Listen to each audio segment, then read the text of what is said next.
Hello, everyone. Welcome to HowToTrade.com. I'm Shane Vernier, and this is the U.S. Mid-Session Brief. Today we've got A lot to go over. We got to start off with a few housekeeping things. Number one, I appreciate everybody's schedule flexibility. We had sort of a situation here that I've had to tend to, and it's really one of those things you hate to see anything cut into your trading. But sometimes life happens, and we had an earthquake here the other night, really right, almost right under us here in Dillon, and we've got some damage to the house. So if you hear a lot of noise, if you hear just a lot of background noise or something, I'm hoping that we don't get much of that. But we've got a crew downstairs that's cleaning up the water breakage. We broke a water line. So it's absolutely something that you just can't expect. The internet's sort of been flickering on and off a little bit today, so we're just sort of going for it. I'm still a little bit hoarse from from the other day, yelling at the football game, but I think we're going to be up and running here relatively quickly. So I want to thank everybody for being flexible with what we're trying to do here. I do appreciate that. I sort of said at the beginning of the week with Connor out, we're going to have to sort of be a little bit more flexible with our scheduling. I hate to actually have to bump a stream just an hour ahead of time. I know that that's a real pain, but today I didn't really have any choice.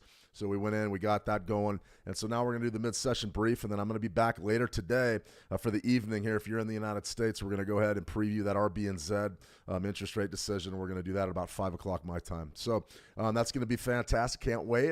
It's the old days. It reminds me of the old days when we used to do those streams every day for the Australian clients. So good to see everybody back in the room. Dibble, good to see you. Bobby Bob, good to see you.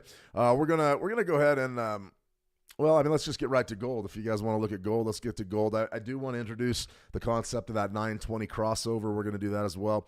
As far as, gold goes, today was an absolutely beautiful day to trade gold. This was the pullback that we were really waiting for. That pullback scalp really worked like a charm, and I was talking up that 206.05 level, somewhere right around 206. And if you want to go right down to the short time frames, you'll see we've got a pretty good bounce right off of our entry points. So, when we see a big sell-off in gold, which is basically what we have today, about 1.25% off, right there about an hour ago, there's your low. Your low is 206.04. You get a nice bounce right up there to let's see, 26.15. That's a clean scalp. That's about as clean as you can scalp really any type of financial market.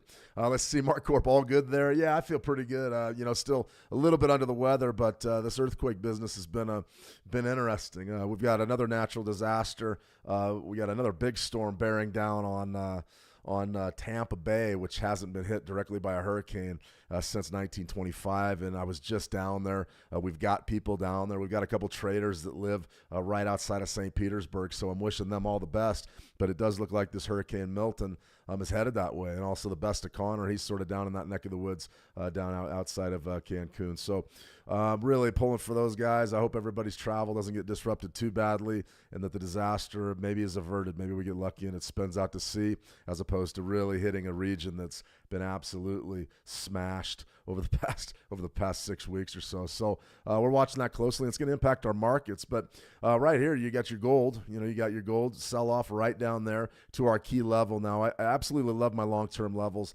My weekly numbers are some of my favorites. I really like them because they give us a great chance to scalp. I call them anchor points. Gives us a great chance to scalp to the bull, and that was a fantastic trade right there. If, in fact, you got in on that one, well done.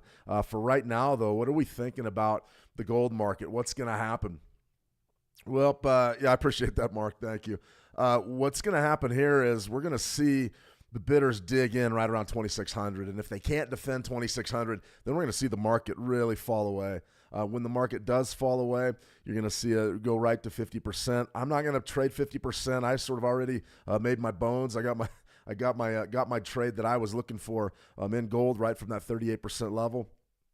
But what we want to really recognize here is that we've got another key level down here, 25.53, right in the back end of that golden zone. That area between 25.75 and 25.50 is probably going to be a real great area for a position long potentially. So we're going to be watching this for the rest of the week. I think that it's going to be absolutely fantastic if we get the opportunity to bid this golden zone. And if you guys haven't seen the golden zone strategy video, it's up on our How to Trade YouTube channel. Go check it out. It's a pretty good little strategy. I like it. I trade Fibonacci's a little bit differently than the golden zone, but I do respect the golden zone. In any case, I'm looking to bid down there right around that. Probably, you could even probably bid the center of the golden zone. The problem you run into is your risk is going to be a little bit bigger. And so I personally, I like waiting for great entries down there at probably 25.55, 25.57. That's going to be absolutely fantastic entry. Now, I do want to sort of look at gold futures here for a second, because the same trade basically developed, but you're seeing more of a follow through here to the bear. So you have 26.30 here on this gold futures chart, and take a good look at the 1 minute. This was a beautiful scalp. Same basic trade, but absolutely fantastic scalp. And what I mean by that is anytime you get a direct hit, right there's our line in the sands, about 26.30. Take a look at that. That's perfect. That's a 1 minute chart. What's our low?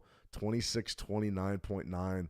And then we bounce up, and just what was an absolute banger of a trade for about 6 minutes. The getting was really good to the long side there in gold futures. So if you're trading the COMEX gold futures, that's what I do. It's a thinner market. There's a lot of volatility there. We see a lot of really big moves. I call them sweeps. And this is a great example of what happens to some of these key levels. Right there, bang, we get a nice big rally. Your big rally's up there about 26.35. That's a great trade. It's about $5. It's a lot of money if you're in the futures market, a couple contracts down. But take a look at what happens again. We get some nice, tight scalp in there, and then we finally give way. And once we give way, now we're questioning the validity of this level.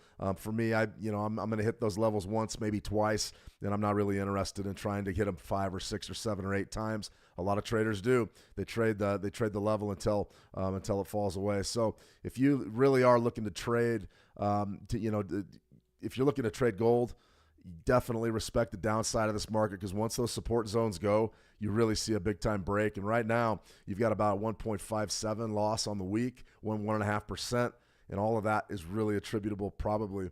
Well, there's no probables about it, but it's all attributable to last Friday's NFP number. So if you wanted to trade gold right this second, I really, you could go to a 4-hour chart, and let's go ahead and get back to that spot market, because I know that's what a lot of you are trading. But you could definitely see the big move that we're in the middle of right now. Nice compression break. We had this highlighted last week. Remember, I said, take a good look at this zone. Once this thing breaks, it's going to break. And that's exactly what happened. It broke down. It gave us a great trading opportunity, and we should have cashed in pretty well there. And I think we did. I really do think we did. One last thing I want to ask you. I know I'm asking for a lot of leeway today, but the messages, I've got another 50 or so to get to. So if you haven't heard from me on a message, believe me, I'm going to get to you probably right after this live stream. It's just this stuff takes time. We're going in 50 different directions here, but you do get my apologies on that, and I will get back to each and every one of you that sent me a message. So definitely just hang tight. I know it's been a couple days. I had problems with the website earlier today, so we're just trying to fight and claw and get back going for the week. Sometimes you just start slower than you really anticipated, but we're gonna have a good week here. A lot going on. This is a key event that we're really looking towards. Milton could cost $175 billion in damages, according to early estimates. I mean, this is going to be a big one, they say, and that Tampa area just took a pretty good hit. Just took a pretty good hit from Helene or Helen or whatever the other hurricane's name was. This one's coming too. Now this, what's it going to do to your markets? Well, I mean, it's debatable. We could definitely say that anytime you have disasters of this magnitude, you may be looking at rate cuts. This may actually stimulate rate cuts, and the reason why it would do that is because anytime you get into a disaster type of a scenario, you need money. You need money to ensure there's liquidity in the market, and as long as there's liquidity in the market, you can pretty much fight out of darn near anything. So remember, the government and the Fed and the way that they've combat disasters, COVID's a great example, they flood the markets with money. So don't be surprised if this is sort of going to be potentially a bearish market driver for the USD, even though last week we really got that big, huge jobs number that suggests that the Fed's going to go hawkish sooner rather than later. So right here is a silver. I saw there was a dialogue going on the live chat about silver, and I definitely wanted to get to this. We had a trade idea out last week I put out for silver, and you know what? It wasn't too bad. It really wasn't too bad. It was tight, though. It wasn't quite as cushy as I like them. I like these things just like that gold trade where we don't take much of a draw, and we still got you still get that follow through a price. We'll take a look at what we had here. Essentially, this is the same chart. This is your spot silver 4-hour chart, and I sort of pointed out these order blocks right down here. These tails, I call them wicks. Sort of gets wicky down in there. You see the bidders step up repeatedly. That essentially is the thesis behind the order block theory. For me, I'm not huge into order blocks. I just come right out and tell you I'm not really there. I like Fibonacci's, I like fractal geometry, but the order blocks really do line up with our fractals a lot of times. So you can see right here we had a key area at 31. That area is long gone, but we did get a little bit of a fight. The bidders did dig in pretty well right up ahead. We were only looking for 25 pips, and we were looking to buy, 31 and a quarter, something like that. So let's go ahead and have a look here. You can see that we came down right there. There's your about a week ago, Tuesday, and then we this whole another week. And then right in here, we got a pretty darn good bounce. But I do want to go to a shorter time frame to show you exactly how this trade unfolded, because this is sort of tough. I mean, we got our key level right there. There's your order blocks. Those are your swing lows, swing highs, whatever you want to call them. And we sort of dug in, and then we got the big break. So right now, silver and gold are sort of running in tandem. I would probably be looking to the short side of this market for right this minute, but it would be a scalp play. I wouldn't take a position short and act like I'm going to make a lot of money on that, because we're bullish. We're still bullish metals. We're still bullish. So in any case, nice big sell-off and a break right here, but our entry point right up here is fascinating. Was it the best entry point in the world? No, not really. Did it work for us? Yeah, it did. Let's go down to our 30-minute chart and see exactly how this trade panned out, and this is exactly what we want to see. This is exactly what we want to see right there. Nice sell-off, nice hit of that support zone, and then we bounce straight up. So if you do take a look right there, 31.26, somewhere in there. What were we buying? Right in that neighborhood. So probably depending on your broker, whether you got filled here or not, pretty close. And then we bounced right up, and what's your high right there? Your high is right there, 31.77. That's right in the neighborhood of our profit target. Always remember that if you do get into something really great like this, you've got some options. Number one, you can just take the money and run. That's typically what I do. I don't necessarily like to hang around and wait for that big giant move, because you don't always get it. And number two, you can always move your stop loss to break even. Now, I'm not real big on that, but I know a lot of traders are, and they immediately, when they get a nice big follow-through or a nice bump in price, the first thing they like to do is get back to a break-even trade, get back to a zero-risk trade, and we call that playing with house money. I don't have a problem with that. Just be consistent. Just make sure that you're consistent with what you're doing. I don't want to see people letting losing trades run against them and then cutting off winning trades and then trying to guess what price is going to do on each and every trade. You really want to be consistent with what you're doing. If you're going to move your stop loss to break even, do it every time. Be consistent, because if you get into that middle ground going, well, I'm going to do it here and I'm not going to do it here, you're going to have a real problem really establishing any sort of consistency in the market, and that's what this is all about. It's about being consistent. So we got a pretty good strike right there on our entry point, and we came up. It wasn't a bad trade at all. But what I really want to show you is our entry really wasn't that great. It really wasn't that great at all. You can see right there, if we would have bought just down there in this order block area, down in these wicks, maybe somewhere right around 31 even, maybe right down there, 30.95 or something, we would have had a real easy time of it and got paid off relatively easily. So it wasn't the best trade in the world. Did it work? Yeah, it worked. But, I was looking for more out of that. I really was. In any case, if in fact you wanted to really trade silver right now the rest of today, there's really one trade that's going to jump right off the page at me. Do I want to be short for a long time in this market? Absolutely not. But if in fact you do get an opportunity to sell 38%, maybe 30.75, you could probably shoot for 25 pips there and really get after it and see if you can make a little bit of money. So that's how I'd be looking at silver right there. A couple other things that we really need to cover. We got to set the table for this week's trade. We got a lot of key events this week. Today, it's sort of quiet. I'm not really interested in too much other than the hurricane. I'm watching that. I'm seeing exactly what that could potentially do to the region, and if in fact that may bring about some emergency rate cuts. I know it doesn't seem like that's even an option, but anytime the disasters get heavy enough, and what I mean is anytime the disasters go far and above, well above our expectations, there's always going to be that temptation to cut interest rates and flood the system with money. I'm curious to what the Fed's thinking. I really am. I don't know. I mean, if the damage gets bad enough, do they cut rates? I think they could. So I'm watching Hurricane Milton relatively closely, and if it pans out to be as disastrous as it's said to be, then we're gonna probably have to be trading the dollar, especially if it reacts the way we think it's going to, which is going to be dovish. We just got to wait and work. FOMC minutes tomorrow. That's an absolutely huge event. The reason why this FOMC minutes event is going to be big and it's going to be important is because this is the first half-point rate cut really since COVID, of course, the emergency rate cuts to zero. But before that was like 2008. somewhere in there, trying to ward off the bank failures. So I'm interested in what exactly the dialogue was inside of that FOMC boardroom. There was a dissent. Remember, there was one FOMC committee member that only wanted to cut a quarter point. I want to hear more about that. I want to hear exactly how voracious that debate was. So I'm going to be watching the FOMC minutes relatively closely tomorrow. Thursday's CPI Live. I'm going to have CPI Live bright and early, about 6:30 a.m. my time, so we're going to be in the saddle for that. We're going to preview CPI. We're going to talk about inflation, and we're going to talk about exactly what the Fed's game plan is to control inflation and promote maximum employment. Remember, that's the Fed's dual mandate: promote maximum employment, but also promote pricing stability. We're going to learn a lot from this CPI release. So right now we're expecting it to come in a little bit less than the last month.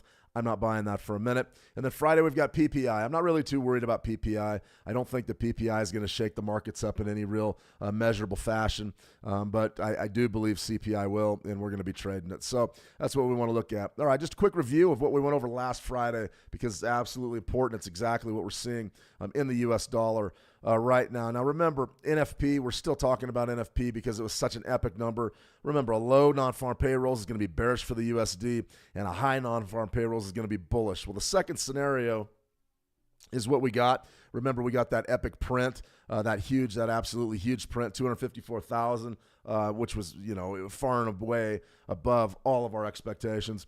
And you've got something right here. Dollar index weekly, you can see we rallied 2%. The dollar rallied 2%, and it was all on the back of essentially those jobs numbers coming in incredibly strong. So if I'm looking at the U.S. dollar right here, I'm saying, okay, what do I want to do? I want to be bullish. I mean, the dollar right now, you're seeing the big sell-off in commodities. We haven't talked any oil yet, but about 4.25% for U.S. oil. That's a big plunge. A lot of the reason for that is because of the stronger dollar. Remember, as this dollar gets stronger, you see a pullback in commodity prices. So if I'm looking at this dollar index, the DXY, not necessarily I don't really trade the DXY, but I do use it as sort of a proxy for a proxy measurement for relative dollar strength or weakness. So, we're looking at a situation here where you got the epic big run, and now what could we really be looking to do here? Could we just take a buy?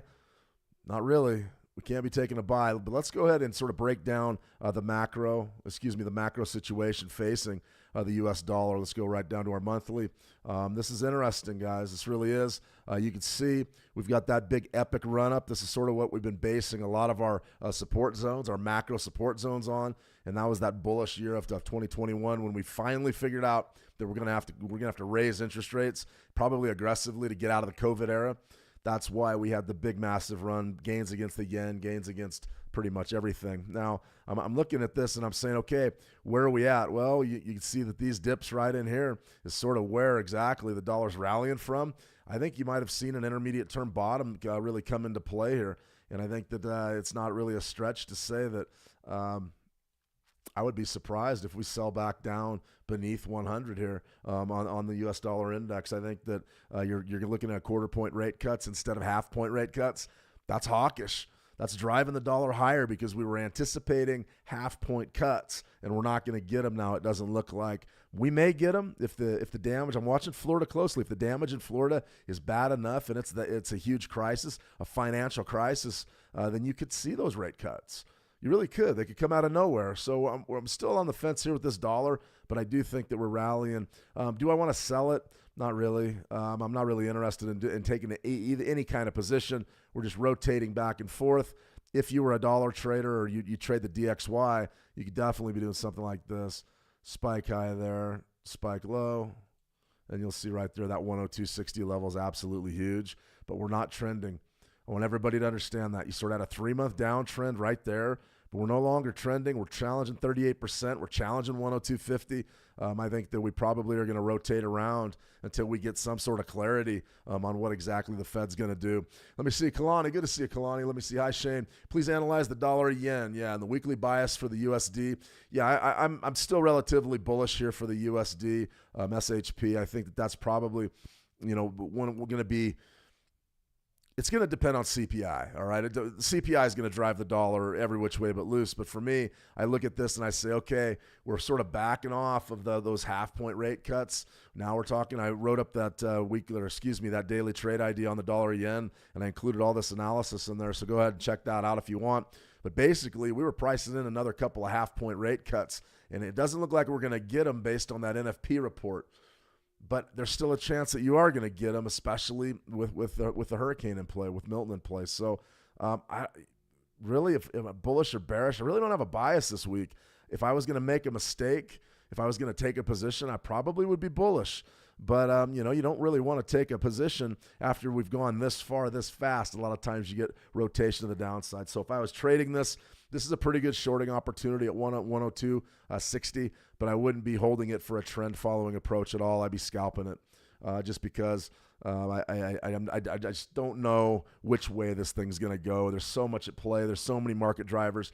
To pick a position is really difficult. Pair by pair basis is what I would do, and then I would look to scalp my anchor points, which we're going to get a lot of trades this week, especially with CPI. So let me see right here. Let's go. Dollar yen. Yeah, let's go ahead and go dollar yen. I made a trade idea earlier today and sort of wrote it up and analyzed what exactly we could do with trading the dollar yen. The first thing I always like to do is make sure that I know my anchor points, my monthly anchor points. They're not as good as my weeklies, but the monthlies definitely give us an idea what the market's doing. 3-month sell-off. What do you guys think? I mean, do you think that the worst of it's over for the downside of the dollar yen? I think it is. I think that we've got that dip in there. That big dip that we really began back in July was one of those that was brought about by the BOJ. And they wanted to intervene and sort of support the yen as best they could because the yen was in a complete free fall and had been for years. You can see this uptrend right here on the monthly. It's sustained, and it was relatively easy to trade. It was easy to trade the yen back in 2022. You just bought this. You just played against the yen, and you did great. A lot of institutions did exactly that. As far as how I would trade this thing right now, you're at a key level, 148.11. That 148 zone, if in fact it doesn't get taken out, you're more than likely going to get rotation back down into the wick of this, into the body of this candle. So I'd be very, very careful going long here. But what I will say is my technicals, I trust them. You got a monthly EMA right there, 147.89, and you've also got a 38% at 148.11. That's huge. That's big time topside resistance. So let's take a look at the weekly. Now, if you wanted to buy this thing, I don't necessarily disagree. I mean, I think you could definitely buy it. Just be aware of where we're trading. If we get established maybe up in here above last week's high, look at this week. Look at this number right here, 149.01, and we took a look at 149.12, and we've sold off. That's a failed auction. We covered that concept in the Beat the Market Maker video we just put out last Friday. That's a failed auction.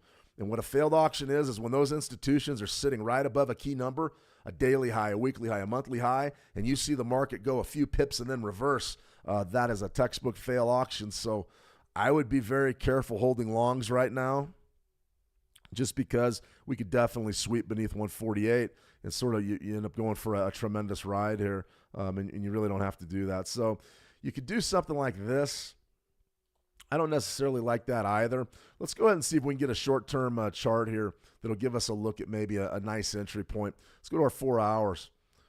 All right, you can see right here on the 4 hour, we broke above that 38%, and that zone right there is sort of holding on as being, what once was resistance is now support. So this would be one of those deals where if you wanted to take the long trade, I really couldn't argue with you, because you do have a stop out point. Your low right there is at 147.34. It's still a tremendous risk. I don't think you need to take that big of a risk. But if you were going to go long at market right now, you need to stop yourself out beneath that swing low, that candle, that 4 hour sort of market structure.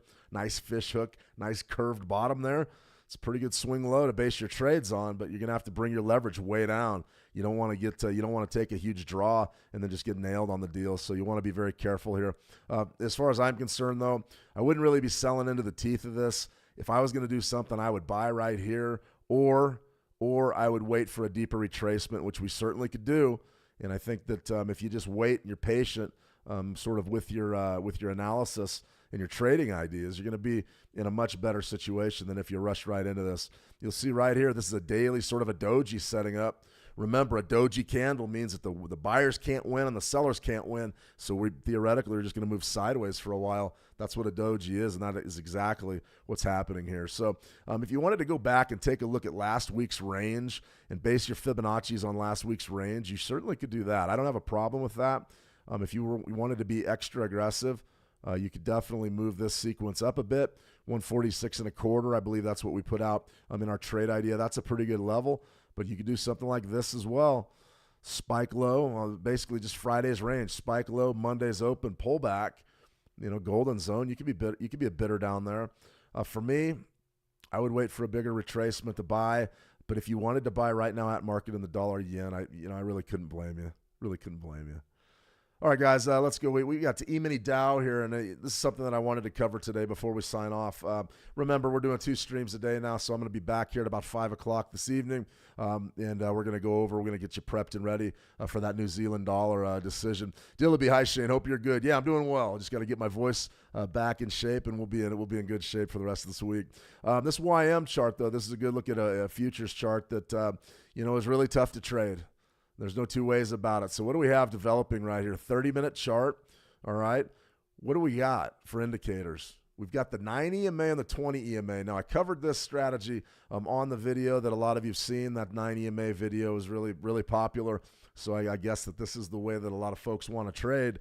For me, it's not necessarily the greatest way to trade, but it definitely can give you a real baseline foundation for getting started in the market. So if you wanted to go back and take a look at what's really happened here right on Monday's open, you got a crossover there out of your 9 EMA over your 20.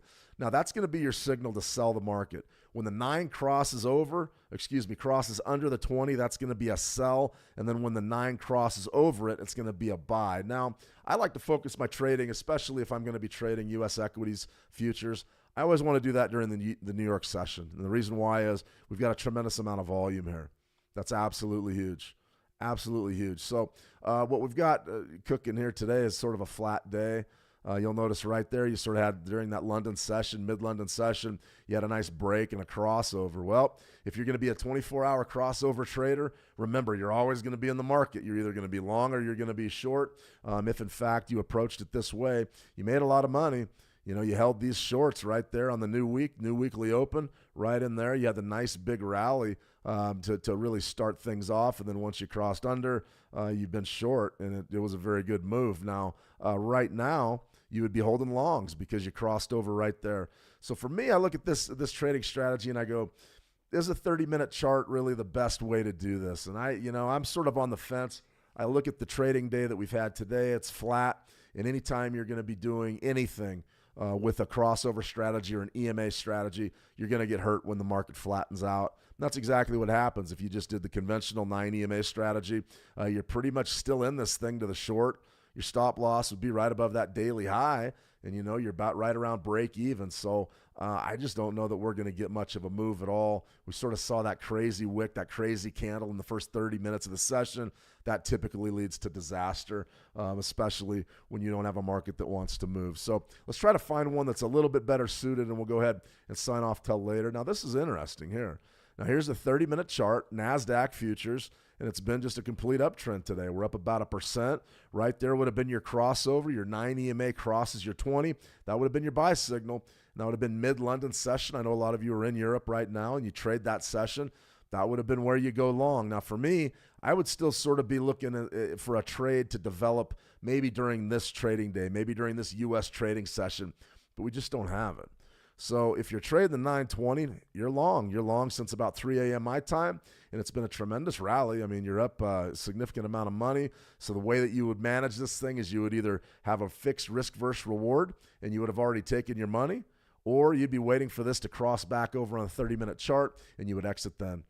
So we're going to be looking at these 9 EMA strategies more and more and more because they are relatively popular. I get a lot of questions about the 9 EMA. It's not my strategy. It's not my preferred way to trade. But what it does do is it gives us an opportunity to get in the market with some discipline and structure. And if you need a place to start, this 9 EMA or this 920 crossover isn't a bad way to do it. I mean, it's making money. We made money yesterday with it. It's making money again today. So it's really difficult to say, well, there's nothing to it, because there is. Always remember, risk management's number one. If you can balance your risk versus reward and be disciplined with your entry and your trade management style, you're going to have a chance to make some money in the long term. And that's what this thing's all about. Something to think about there.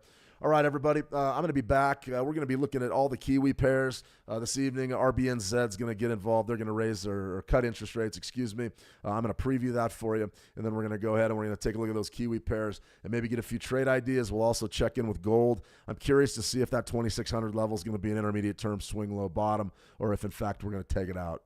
We just don't know.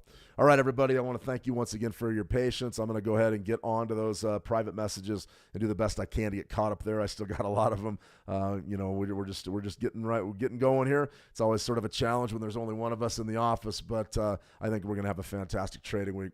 All right, everybody, until next time.